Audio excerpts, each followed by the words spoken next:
இன்றைக்கி நம்ம வீடியோவில் ரொம்ப சிம்பிளான ஒரு லஞ்ச் பாக்ஸ் ரெசிபி தான் வந்து பார்க்க போகிறோம். கொத்தமல்லி வச்சு ஒரு சூப்பரான வெரைட்டி ரைஸ் கொத்தமல்லி சாதம் எப்படி செய்கிறதுன்னு பார்க்கலாம்.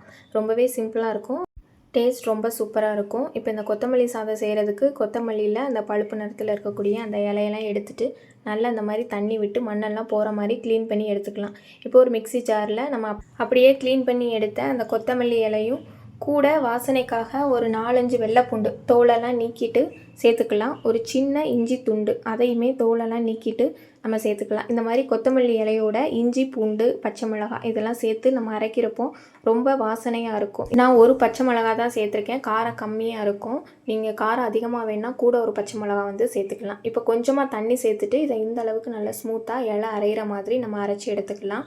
இப்போ ஒரு பேனில் கொஞ்சமாக எண்ணெய் சேர்த்துக்கலாம். எண்ணெய் சூடானதுக்கப்புறம் கடுகு சேர்த்துட்டு நம்ம வெரைட்டி ரைஸ்க்கெலாம் சேர்க்கக்கூடிய உளுந்தம்பருப்பு, கடலைப்பருப்பு, வேர்க்கடலை, கொஞ்சமாக 4-5 முந்திரி, உங்களுக்கு எதெல்லாம் வேணுமோ அது மாதிரி பார்த்துட்டு நம்ம இதில் சேர்த்துக்கலாம்.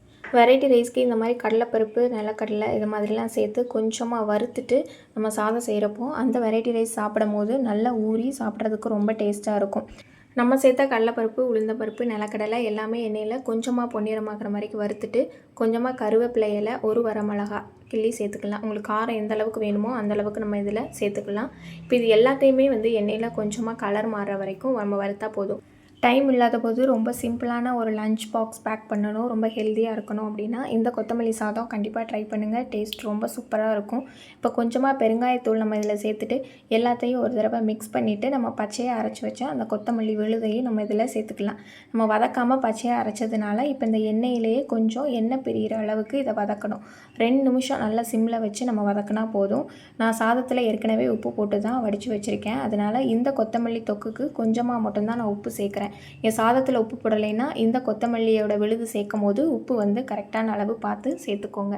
இப்போ எண்ணெயிலேயே 2 நிமிஷம் வதக்கினா போதும். மிதமான தீயில வச்சு ஒரு 5 நிமிஷம் மூடி போட்டு வச்சாலே போதும். எண்ணெய்லாம் பிரிஞ்சு அந்த கொத்தமல்லியோட பச்சை வாடை போய் நம்மளுக்கு ரொம்பவே சூப்பராக இந்த கொத்தமல்லி தொக்கு மாதிரி நமக்கு ரெடி ஆயிரும். இந்த சாதம் பார்த்திங்கன்னா வெறும் 10 நிமிஷத்தில் நம்ம சூப்பராக செஞ்சிடலாம். சாதம் மட்டும் ரெடியாக இருந்தால் போதும்.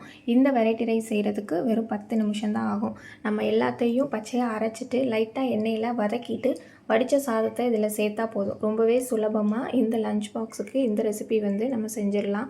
இப்போ இந்த அளவுக்கு கொஞ்சம் தொக்கு மாதிரி நம்மளுக்கு ரெடியானதும் இப்போ வடித்து நல்லா ஆற வச்ச சாதத்தை சூடும் இல்லாமல் கொஞ்சம் லைட்டாக சூடு இருக்கும்போது நம்ம இதில் சேர்த்துக்கலாம்.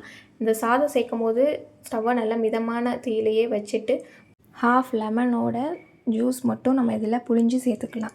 இந்த சாதத்துக்கு 1/2 லெமன் ஜூஸ் வந்து கரெக்டாக இருக்கும். கொஞ்சம் புளிப்போட இந்த வெரைட்டி ரைஸ் சாப்பிட்றதுக்கு ரொம்ப நல்லாயிருக்கும்.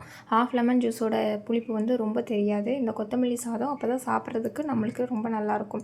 இது மாதிரி ரொம்ப சிம்பிளாக நம்ம லஞ்சுக்கு வந்து பேக் பண்ணலாம்.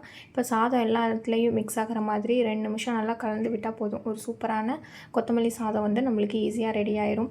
கண்டிப்பாக நீங்களும் ஒரு தடவை இந்த கொத்தமல்லி சாதம் ரெசிபி வந்து ட்ரை பண்ணி பாருங்கள். இது மாதிரி நிறைய சிம்பிளான ரெசிபி பார்க்குறதுக்கு நம்ம சேனலை சப்ஸ்கிரைப் பண்ணுங்கள். வீடியோக்கு மறக்காமல் லைக் கொடுங்க.